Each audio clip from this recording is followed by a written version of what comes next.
In this example, we want to simultaneously minimize two Boolean functions, f1 and f2. Both of these functions will take the same variables as input, so it will be x1, x2, x3 and x4, and the two functions are given by their onsets, so f1 is given by this onset and f2 is given by this onset. What we can take advantage of here is the fact that if both these functions are 1 in the same places, then there might be prime implicants that can be used for both these functions simultaneously. So we have one Karnaugh map for f1, we have one Karnaugh map for f2, and then we have one for the function f1 and f2. So if we start filling out our Karnaugh maps, we will have ones for f1 in the position 1 and 3. We will have it in the position 5 and 7, in the position 8, 9, and in the position 12 and 14. And for the function f2, we will have a 1 in the position 1, 3, in the positions 5, 7, in the positions 8, 9, 10, and in the positions 14 and 15.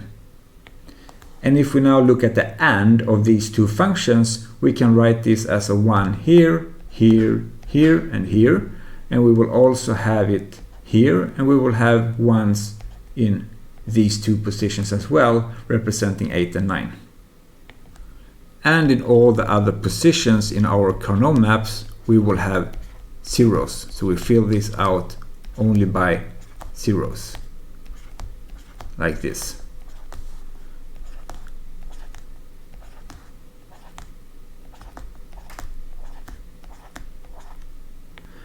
We are going to write our function in the disjunctive form, so what we want is to find our prime implicants for all these three Karnaugh maps, and we do it by finding the largest rectangular blocks for each of the ones in all our maps.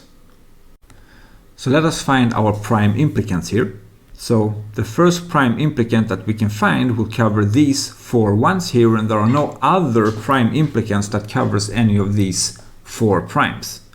If we move on to this min term here, we see that we can find two prime implicants, each covering two min terms in our Karnaugh map, so we use both of them. Then if we move on to the one that represents 9 here, we will find this rectangular block here, and we will also have the one from before that also covered our min term 8. And then finally for our min term 12, we have the one that already covered 8, and we also have the one that covers 14. And for the one that covers 14 here, we do not find any more prime implicants than the one that also covered 12. For our function f2, for the first four ones that we can find, we have this relatively large prime implicant. If we go to the one that is called 8, this will cover also 9, and it will cover also 10 here in this case. For the min term that we call 9, we have the one that covered 8 already, but we also have the one that covers the one that we call 1 up here. And for the one that we call 10, we have the one that covers 8 already, but we also have this one here that covers 14. And for 14, we additionally have this one with 15, and for 15 we actually also have this additional one here, which covers our min term 7. And finally we find our prime implicants for the function f1 and f2. So again we will have this prime implicant here. We have a prime implicant covering 8 and 9. We have a prime implicant for 9 and 1. And finally here we have a prime implicant that only covers 14. So let us name our prime implicants in the following ways. We will have this one called A here, we will have B, we will have C, we will have D, we will have E for the Karnaugh map covering F1. And then we can see that we find the same prime implicants in many of the places in f2. So we also again have the prime implicant A, which we can use now for both f1 and f2. We have B, and we also have E that we can use for both these functions. And then additionally here we will have the prime implicant F, G, H, and I. And then in the final table that covers f1 and f2, we again have A, B, and the E prime implicants, but here we have found a new prime implicant that we're going to call J. We see here that it might not be very easy to find a minimal function that covers both f1 and f2 by just looking at our Karnaugh maps, so again we can use our prime table in order to help us find these minimal expressions. So we can fill out the prime table as follows. So the prime implicant A will cover 1 and 9, and it will do this for both the function f1 and f2. We have the prime implicant B that covers 1, 3, 5, and 7, and it does this also in both of our functions. C will cover 12 and 14, but only for our function f1. D will cover 8 and 12, also only for the function f1. E will cover 8 and 9, and it will do this for both our functions. F will cover 7 and 15 for our function f2. G will cover 10 and 14 for f2. H will cover 14 and 15, also only for the function f2. I will cover 8 and 10 for f2. And J will cover only the minterm that we denoted 14, and it will do it for both f1 and f2.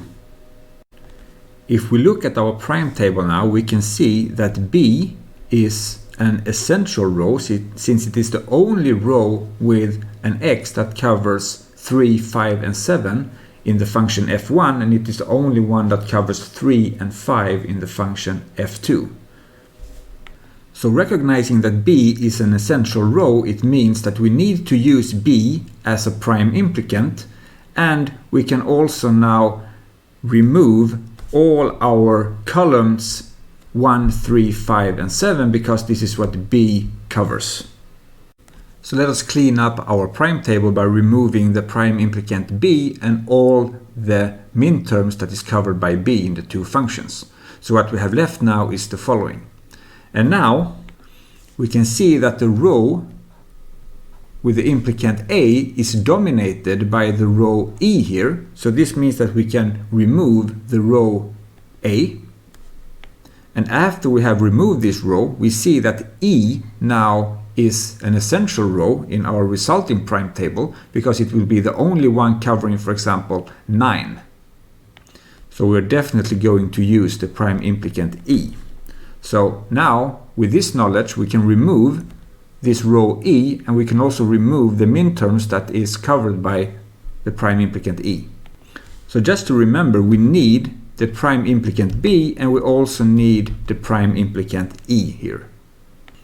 If we look what we have left in the prime table, we see now that the prime implicant and the row D is dominated by C, so we can remove D.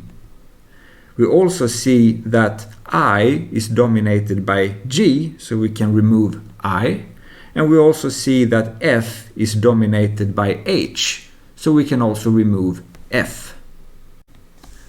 From this we can see also that C is the only prime implicant that we need in order to cover the rest of the function f1, and G together with H is what we need in order to cover everything that we need in f2.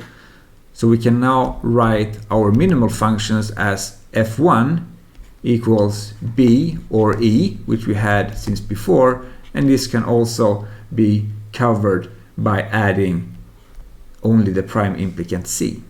For f2, again, we needed B or E, which we knew from before, and now we can cover the rest of this function by adding the two prime implicants that we called G and also the prime implicant H.